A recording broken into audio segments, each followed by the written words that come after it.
Magandang hapon, ngayon po ay Martes, November 17, 2020 at narito po ang update sa magiging kalagayan ng ating panahon. Sa kasalukuyan po, patuloy pong umiiral itong Northeast Monsoon or Amihan at nakakaapekto yan dyan sa extreme northern Luzon. Samantalang nakakaapekto naman itong easterlies o yung mainit na hangin galing sa dagat Pasipiko sa ibang bahagi ng ating bansa. Tandaan po natin, kayo ngayon ay nasa panahon po ng La Nina at mas malakas po ang pag-ihip ng easterlies kapag meron po tayong La Nina. At good news pa rin po dahil wala pa naman tayong binabantayang sama ng panahon or bagyo na posibleng mabuo or makaapekto sa atin sa loob ng PAR in the next 3 to 5 days. Para naman sa magiging kalagayan ng panahon bukas, Wednesday, November 18, dahil po sa epekto ng amihan, may aasahang mga pulo-pulong mahinang mga pag-ulan dyan sa may Batanes at Babuyan, pero generally maaliwalas po ang panahon.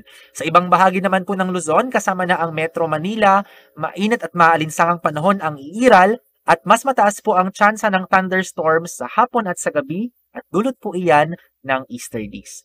Ang forecast maximum temperature bukas sa Baguio 25 degrees Celsius, sa Tagaytay naman 31 degrees Celsius, samantalang sa Kalayaan Islands, Puerto Princesa, Legazpi, dito po sa Metro Manila, sa Lawag at sa Tuguegarao 32 degrees Celsius.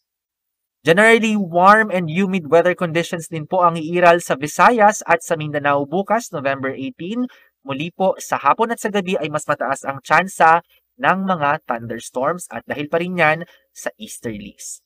Ang forecast maximum temperature bukas sa Cagayan de Oro, Cebu, Iloilo at Tacloban, 32 degrees Celsius, samantalang sa Davao naman 33 degrees Celsius at sa Zamboanga City, 34 degrees Celsius.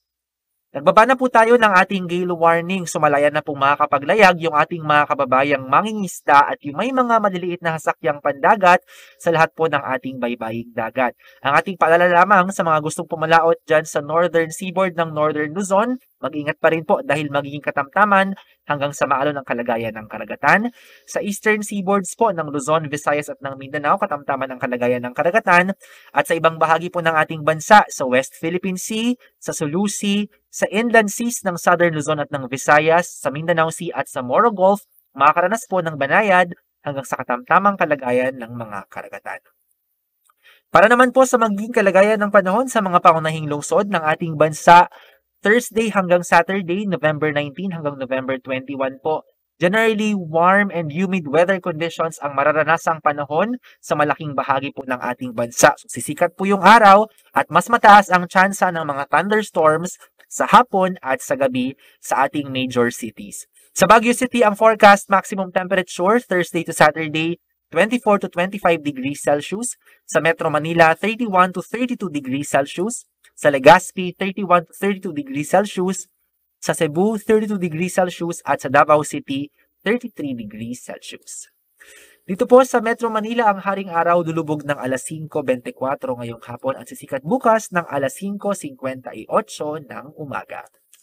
Para po sa latest weather updates, i-follow kami sa ating official social media accounts, Twitter and Facebook, DOST_Pag-asa. Diyan po tayo nagpo-post ng ating thunderstorm advisories, especially meron tayong easterlies na nagdadala ng mga thunderstorms, lalo po sa hapon at sa gabi. At para po sa mas kompletong impormasyon, mangyari lamang na bisitahin ang ating website, bagong.pag-asa.dost.gov.ph.